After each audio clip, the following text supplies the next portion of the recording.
अस्सलाम वालेकुम। बेटा आज की हमारी टॉपिक है बोरिक एसिड। बोरिक एसिड है क्या? बोरिक एसिड की प्रॉपर्टीज़ क्या हैं? बोरिक एसिड किस पर्पज़ के लिए इस्तेमाल करते हैं? इनका यूज़ क्या है? इनकी प्रिपरेशन, और याद रहे बेटा इनके डिफरेंट फॉर्म्स जो मार्केट में अवेलेबल हैं, वो तमाम पॉइंट्स हम आज इस लेक्चर में डिस्कस करेंगे। सबसे पहले बोरिक एसिड का फार्मूला देखिए बेटा। बोरिक एसिड हम दो तरह से प्रेजेंटेड करते हैं। H3BO3 से करते हैं। अगर इंटर टेस्ट में सवाल आ जाए विच इज़ द राइट या correct formula of the boric acid, H3BO3। अगर ये ऑप्शन ना हो तो बोरिक एसिड को बेटा हम कुछ इस तरह से भी प्रेजेंटेड करते हैं, BOH3 से भी इसको हम रिप्रेजेंटेट करते हैं।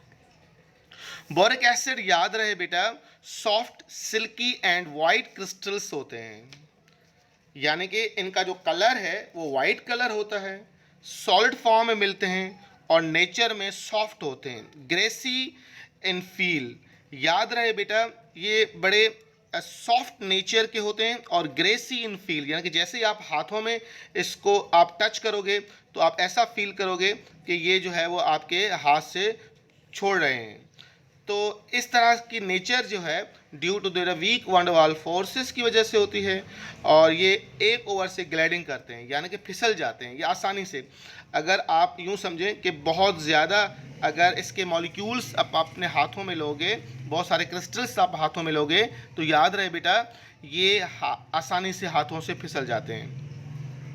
पानी की में बात की जाए तो कोल्ड वाटर में याद रहे बेटा ये स्प्रिंगली सॉल्यूबल होते हैं, बहुत कम सॉल्यूबल होता है कोल्ड वाटर में।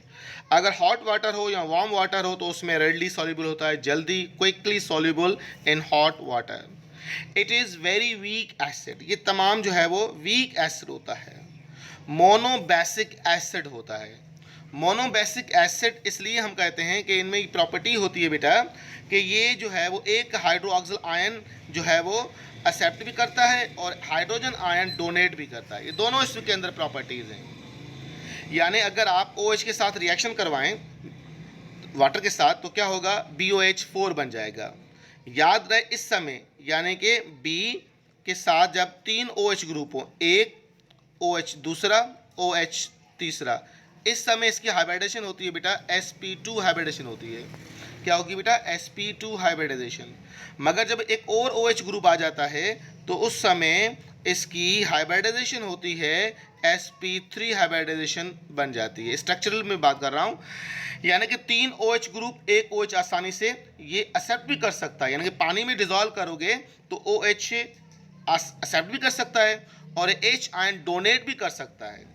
तो इसलिए हम इसको टर्म यूज़ करते हैं मोनोबेसिक एसिड, या फिर इसको इस तरह से भी आप यूज़ कर सकते हो कि एक बेस को न्यूट्रलाइज करने वाला एसिड, इसलिए हम इसको मोनोबेसिक एसिड बोलते हैं। अब चूंकि ये बहुत ज़्यादा वीक एसिड है, साथ साथ ये एंटीसेप्टिक नेचर का भी होता है। नेचर क्या है बेटा इसकी, एंटीसेप्टिक नेचर है, इसलिए हम इसको आई वॉशर तौर इस्तेमाल करते हैं। आई को वॉश करने के लिए भी इस एसिड का हम इस्तेमाल करते हैं। उसके बाद अगर मैं बात करूं तो याद रहे बेटा हम दो तरह से इसको प्रिपेयर करते हैं। एक हम बोरेक्स से प्रिपेयर करते हैं, preparation from the borax.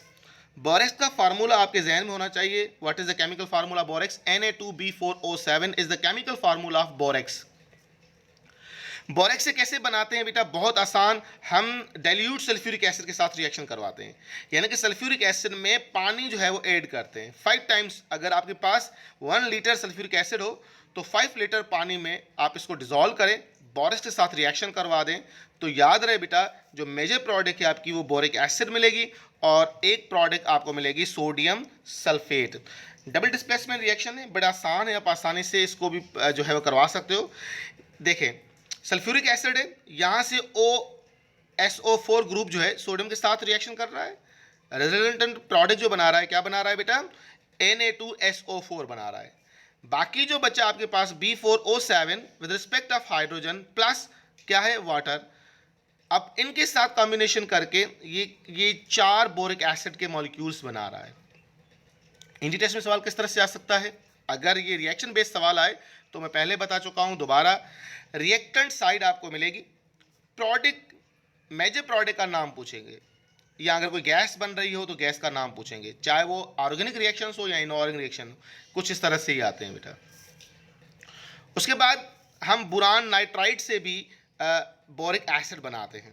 बुरान nitrite hot water में जब डिजोल्व करते हैं बेटा, what will happen, boron hydroxide बनाता है। बुरान की वैलेंसी आपको पता +3 है, OH की -1, बाई क्रॉस मल्टीप्लाई करते हैं तो BOH3 फार्मूला बन जाता है।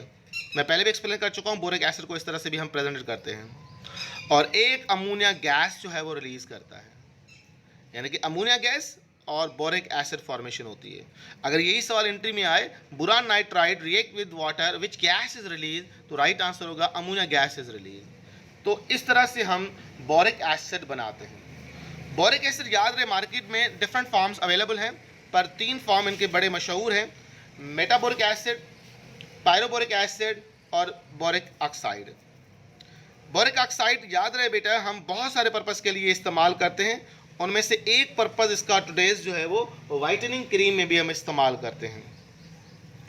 बोरिक एसिड याद रहे बेटा, जब इसको हम 100 डिग्री सेंटीग्रेड पर हीट करते हैं तो मेटाबोरिक एसिड बनता है। क्या बनता है बेटा? Metaboric acid. केमिकल फार्मूला आ जाए तो chemical formula of metaboric acid, तो राइट आंसर होगा HbO2 is the metaboric acid. Metaboric acid याद रहे बेटा, ये हमें नेचर में डाइमर, ट्राइमर, टेट्रामर, पॉलीमर में मिलता है, यानी कि HbO2 सिंगल फॉर्म में हमें नहीं मिलता है, अलबत्ता हमें डिफरेंट यूनिट्स कॉम्बिनेशन में मिलते हैं, यानी कि यहाँ डाइमर होगा या टेट्रामर होगा या हेक्सामर होगा, और ज़्यादातर इवन नंबर में ही मिलता है। डाइमर, टेट्रामर, हेक्सामर, पॉलीमर इस तरह से मिलता है। अगर आपके पास टेट्रामर हो, क्या हो बेटा? मेटाबोरिक एसिड का टेट्रामर हो, और इसको अगर आपने 140 डिग्री सेंटीग्रेड पर हीट की, अगेन एक वाटर मॉलिक्यूल रिलीज होगा, तो प्रोडक्ट जो बनेगी वो बनेगी पायरोबोरिक एसिड। पायरोबोरिक एसिड फार्मूला क्या है? N अपना H2, दो तो रिलीज हो गए, H2B4O7 is the chemical formula of pyroboric acid. Pyroboric acid को जब आप स्ट्रॉन्ग हीट करते हो बेटा, पायरो का मतलब होता है हीट, मेटा का मतलब होता है आफ्टर, ये बात ध्यान में होनी चाहिए। पायरोबोरिक एसिड को जब आप स्ट्रॉन्ग हीट करते हैं अबाउट 240 डिग्री सेंटीग्रेड, तो वाटर मॉलिक्यूल रिलीज करता है और बोरिक ऑक्साइड प्रोड्यूस करता है। B2O3 is a product which is form, कैसे बनती है बेटा? जब आप इसको स्ट्रॉन्ग हीट करते हो। तो ये था little bit introduction of the boric acid. Boric acid में 4-5 चीज़ें जो आपको याद करनी है, इनका केमिकल फार्मूला याद करना है और इनकी कुछ प्रॉपर्टीज़ याद करनी है आपको। आई वॉश पर्पज़ के लिए इस्तेमाल करते हैं, और इनके डिफरेंट फॉर्म्स जैसे कि मेटाबोरिक acid, pyroboric acid, boric oxide, ये तमाम चीज़ें आपको फॉर एंट्री टेस्ट हाईलाइट करनी है। मैंने इन पॉइंट्स को ही हाईलाइट किया है। बाकी इनका स्ट्रक्चर जैसा कि मैंने आपसे कहा, sp2 हाइब्रिडेशन होती है, और एक बोरिक एसिड जो है दूसरे बोरिक एसिड पे जो डिस्टेंस रखता है बेटा, 3 पॉइंट, कितना डिस्टेंस होता है बेटा? 3.18 एंगस्ट्रॉम होता है। यानी मॉलिक्यूल है ना बेटा, एक मॉलिक्यूल दूसरे मॉलिक्यूल को ग्लाइडिंग करता है, तो जाहिर बात है वीक वैन वाल फोर्सेस होते हैं इसके अंदर, और जो डिस्टेंस होता है इनमें, जो लेयर डिस्टेंस होता है वो 3.18 एंगस्ट्रॉम होता है।